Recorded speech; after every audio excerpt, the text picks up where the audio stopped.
but it is a trailer type. They made it on a trailer frame. It's tri-axle. They were using it as a hay wagon, obviously. Hard enough to find a hay wagon that, let's see what it is. These boards right here are not very good right here. You can see they broke. There's 2 of them broke. So they're definitely going to need replaced. There's a few others that are starting to crack.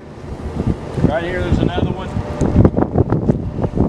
So it's probably going to need some boards before you go, if you're going to use it for hay. But if you're just storing a bunch of stuff on it for an outside purpose or whatnot, you can see what it is. It's not super soft. It's got a good steel frame.